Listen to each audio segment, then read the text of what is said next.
அஸ்ஸலாமு அலைக்கும் மக்களே, வெல்கம் டு டுடே சமையல். இன்றைக்கி நம்ம சிக்கன் கபூலி எப்படி பண்ணான்னு பார்க்கலாமா? வாங்க வீடியோக்குள்ளே போகலாம். அதுக்கு தேவையானது ஒரு ஸ்பூன் சீரகம், ஒரு பெரிய துண்டு பட்டை, முள் இலவு ஒரு பீஸ், ஒரு 10 ஏலக்காய், 5 கிராம்பு, ஒரு அரை ஸ்பூன் மிளகு, ஒரு ஸ்டார் பூ. அதை மசாலாவுக்கு இப்போ வந்து நம்ம ஒரு பாதம் ஒரு 20, கிஸ்மிஸ் கொஞ்சம், அதே மாதிரி கேரட்டு ஸ்லைஸ் பண்ணது. இது வந்து மசாலா பவுடர். நம்ம இப்போ மசாலா எடுத்தோம்னா அந்த பவுடர் பண்ணி வச்சாச்சு.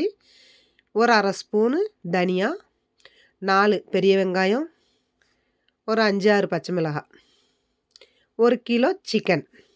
1 கிலோ சிக்கனுக்கு நம்மளுக்கு 1 கிலோ ரைஸு. இப்போ ரைஸு நம்ம 1 கிலோ எடுத்தோம்னா அது 2 கிளாஸ் வரும். 2 கிளாஸ் ரைஸை நம்ம 3.5 கிளாஸு தண்ணி ஊற்றி ஊற வச்சுக்கணும். ஊற வச்சு அதை பக்கத்தில் வச்சிடலாம். வச்சுட்டு ஸ்டவ்வில் கடாயை வச்சாச்சு. கடாய் சூடாயிருச்சு. இப்போ ஆனியன்ஸ் போட்டு அதில் வதக்கிக்கிறலாம். லைட்டாக கண்ணாடி பதம் வர்ற அளவுக்கு வதக்கிக்கிறணும். அப்புறம் நம்ம வந்து 1.5 ஸ்பூனு இஞ்சி பூண்டு பேஸ்ட்டு, அதே போல் நம்ம கட் பண்ணி வச்சுருக்க பச்சை மிளகாய் அதையும் போட்டு லைட்டாக வதக்கிக்கிறலாம். கண்ணாடி பதம் அளவுக்கு நம்ம வதக்கிக்கிறணும். இப்போது நம்ம சிக்கன் கழுவி வச்சுருக்கோம்ல, அந்த சிக்கனை அதில் போட்டு லைட்டாக ஒரு முறை கிளறி விட்டுக்கிடலாம். லைட்டாக ஒரு முறை கிளறி விட்டுக்கிட்டு இப்போ நம்ம வந்து பாஸ்மதி ரைஸு 2 கிலோ ரைஸ்க்கு 3.5 கிலோ எடுத்து ஊற வச்சுருக்கோம்ல, அந்த தண்ணி ஒரு 3/4 கிளாஸ் எடுத்து வச்சுக்கலாம். அதே போல் இப்போ நம்ம மசாலா பவுட்ரு பண்ணி வச்சுருக்கோம்ல, அந்த மசாலா பவுடரை மேலே தூவி நல்லா கிளறி விட்டுக்குருவோம். கிளறி விட்டதுக்கப்புறமா இப்போ ஒரு கிளாஸு பாஸ்மதி ரைஸ்லேருந்து நம்ம வாட்டர் எடுத்துருக்கோம். 3.5 கிளாஸ் வாட்டருக்கு 1 கிளாஸ் வாட்டர் எடுத்து அந்த சிக்கனில் ஊற்றி கொதிக்க விடணும். இப்போது கொதிக்க விடணும். ஒரு ஸ்பூனு, இப்போ சிக்கனுக்கு தேவையான அளவு 1 ஸ்பூனு சால்ட்டு போட்டு கொதிக்க விடணும். நம்மளுக்கு 50% தான் வேகணும் சிக்கனு. ஒரு 50% வெந்ததுக்கப்புறமா சிக்கனை வந்து நம்ம இந்த தண்ணி விட்டு கொதிக்கிறதுல அந்த கொதித்த தண்ணியிலேருந்து எடுத்துடணும். இப்போ அது மேலே லைட்டாக மல்லி எடுத்து வச்சுருக்கோம்னா ஒரு 1/4 ஸ்பூனு அதையும் தூவி கொதிக்க வைக்கணும். சிக்கன் வெந்துருச்சு. சிக்கன் பீசஸ் எடுத்துடலாம். நம்மளுக்கு மல்லி எதுக்கு போடுறோம்னா, நம்ம வந்து மல்லி தலை போடலை அதில், அதனால் மல்லி போட்டால் கொஞ்சம் நல்லா ஃப்ளேவர் கொடுக்கணும், மல்லி போடுவோம். இப்போ சிக்கன் பீசஸ் எல்லாத்தையுமே எடுத்து ஒரு கிண்ணத்தில் வச்சுக்கிடலாம். வச்சுட்டு இது வந்து நம்மளுக்கு கிரேவிக்கு அது பக்கத்தில் அப்படி அந்த சிக்கனு நம்ம வேக வச்ச சிக்கன் இருக்கும்ல, அதை எடுத்து அந்த வாட்டை எடுத்து செப்பரேட்டாக வச்சிடணும். அதே மாதிரி நம்ம எடுத்த சிக்கனை 1 ஸ்பூனு காரம் போட்டு, நம்ம பொரியலுக்கு எப்படி நம்ம காரம் போட்டு பெரட்டுவோம் அதே மாதிரி நல்லா பெரட்டி பொரித்து எடுத்துக்கணும் கறியை ஆயிலில்.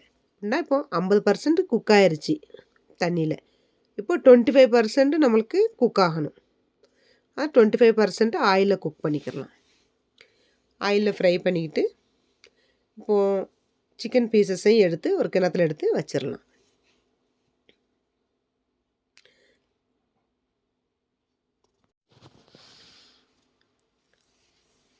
சிக்கன் பீஸ் எல்லாத்தையும் எடுத்ததுக்கப்புறமா இப்போது நம்ம வந்து இப்போ பிரியாணிக்கு நம்ம பிரியாணி கடாயை எடுத்து ஸ்டவ்வில் வச்சுட்டு, இப்போ நம்ம சிக்கன் பொரித்த எண்ணெய் இருக்குல்ல, அந்த எண்ணெயை வந்து அந்த பிரியாணி கடாயில் ஊற்றிடணும்.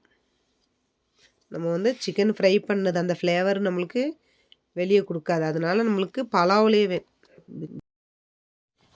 பலாவுலேயே அந்த ஃப்ளேவர் வந்துடும். இப்போது நம்ம ஆயில் விட்டதுக்கப்புறமா நம்ம பொரித்து வச்சுருக்க சிக்கன் எடுத்து அந்த ஆயிலில் போட்டுடலாம். நம்மளுக்கு பிரியாணி கடாய்க்கு மாற்றிக்கிறோம். இப்போ அதே மாதிரி நம்ம கறி கொதிக்க வச்ச கிரேவி இருக்குல்ல, அந்த கிரேவியையும் அந்த சிக்கனில் ஊற்றிடலாம். ஊற்றிட்டு நம்ம அரிசியிலேருந்து தண்ணியை நல்லா இருத்துக்கிடலாம். எவ்வளோ தண்ணி நம்ம ஃபஸ்ட்டு சிக்கன் வேகும்போது ஆல்ரெடி 1 கிளாஸ் ஊற்றிருக்கோம். அதே மாதிரி இப்போ வந்து இருக்கிற 2.5 கிளாஸ் வாட்டரையுமே நம்ம இருத்து அந்த சிக்கனில் ஊற்றிடணும். ஊற்றி ஒரு முறை கொதிக்க விடுவோம். 1 ஸ்பூன் சால்ட்டு போட்டுக்கிட்டு கொதிக்க விடணும். ஏன்னா நம்ம ஆல்ரெடி சிக்கனில் 1 ஸ்பூன் போட்டிருக்கோம். அதே மாதிரி இப்போ நம்ம வந்து இப்போ கபூலிக்கு தேவையான அளவு சால்ட்டு 1 ஸ்பூன் போட்டுக்கிடலாம். அது கொதிக்கட்டும். அது கொதிக்கிற வரைக்கும் நம்ம இன்னொரு சின்ன வேலையை பார்த்துடலாம். 1 ஸ்பூன் கடாயில் 1 ஸ்பூன் நெய் விட்டுட்டு, இப்போ நம்ம வந்து கட் பண்ணி வச்சுருக்கோம்ல பாதாம், அதையும் கிஸ்மிஸையும் போட்டு லைட்டாக வறுத்து ஒரு கிண்ணத்தில் எடுத்து வச்சுக்கிடலாம். ஒரு கிண்ணத்தில் எடுத்ததுக்கப்புறமா நம்ம இப்போ வந்து நம்ம கேரட் ஸ்லைஸ் பண்ணி வச்சுருக்கோம். அந்த கேரட்டையுமே லைட்டாக நம்ம ஃப்ரை பண்ணணும் அந்த நெய்யில். நெய் வந்து நம்மளுக்கு கபூலிக்கு ஃப்ளேவர் கொடுக்கத்தான், அதனால் ஒரு ஸ்பூன். இப்போ அதையும் வறுத்து எடுத்து வச்சுக்கிறணும். வேகட்டும். லைட்டாக சால்ட்டு போட்டுக்கிறோங்க. இப்போ தண்ணி கொதி வந்துருச்சு. இப்போ நம்ம வந்து ரைஸ் வடித்து வச்சுருக்கோம்ல, அந்த ரைஸை வந்து தண்ணியிலேருந்து வடித்து வச்சுருக்கோம். அந்த ரைஸை வந்து அந்த உலையில போட்டு ஒரு முறை லைட்டாக கிளறி விட்டுக்கிறணும். கிளறி விட்டுட்டு மூடி போட்டு கொதிக்க விடணும். அது கொதி வரக்காட்டி நம்மளுக்கு கேரட் வெந்து வந்துருச்சு. கேரட் எடுத்து பிளேட்டில் எடுத்து வச்சிடலாம். இப்போ அரிசி உங்களுக்கு குக் ஆயிடுச்சு. ஒரு கொதி வந்திருக்குது. இப்போ லைட்டாக அதை ஒரு முறை கிளறி விட்டுக்குருவோம். ஏன்னா நம்மளுக்கு இந்த பக்கவாட்டுகளில் வந்து நம்மளுக்கு மசாலா இருந்துடும். அந்த மசாலா லைட்டாக ஒரு முறை அப்படி கிளறி விட்டுக்கிட்டால் அந்த மசாலா ரைஸ் எல்லாத்துலேயுமே மிக்ஸ் ஆகும். லைட்டாக கிளறி விட்டுக்குருவோம். கிளறி விட்டுட்டு இப்போது நம்ம ஃப்ரை பண்ணி வச்சுருக்கோம்ல கேரட்டு ஸ்லைஸ்க்கு, ஃப்ரை பண்ணி வச்சுருக்க கேரட்டை அது மேலே தூவி விட்டுடலாம். அது மேலே தூவி விட்டுட்டு நம்மளுக்கு இப்போ வந்து நம்ம பலாவுக்கு தம் போடணும். கபூலி பலாவ் தம் போடுறதுனால அந்த தம் போடுறதுக்கு ஒரு கிண்ணத்தில் வாட்டர் எடுத்துக்கலாம். இப்போ கேரட்டை தூவி விட்டதுக்கப்புறமா பாதாம் கிஸ்மிஸ் வறுத்து வச்சுருக்கோம்ல, அதையும் அது மேலேயே லைட்டாக அப்படி தூவி விட்டுறலாம். மலை சாரல் போல் தூவி விட்டுறணும். தூவிட்டு ஒரு 10 நிமிஷம் தாங்க. ரெடி ஆயிடுச்சு. 10 நிமிஷம் வேக விடணும் சிம்மில் வச்சு. அவ்வளோதாங்க, சிக்கன் கபூலி பலாவ் ரெடி. நீங்களும் ஒரு முறை ட்ரை பண்ணுங்கள். எப்படி வந்துச்சுன்னு எனக்கு காமெண்ட்டில் வைங்க. என்னுடைய வீடியோஸ் உங்களுக்கு பிடிச்சிருந்தால் லைக் பண்ணுங்கள், ஷேர் பண்ணுங்கள், சப்ஸ்கிரைப் பண்ணுங்கள், பெல் ஐக்கானை கிளிக் பண்ணுங்கள். அப்படியே உங்கள் ஃப்ரெண்ட்ஸ் அண்ட் ஃபேமிலிக்கு ஷேர் பண்ணுங்கள். அவ்வளோதாங்க, முடிஞ்சு. Chicken kabuli pulao ready. டேஸ்டியாக கமக்க மணக்க.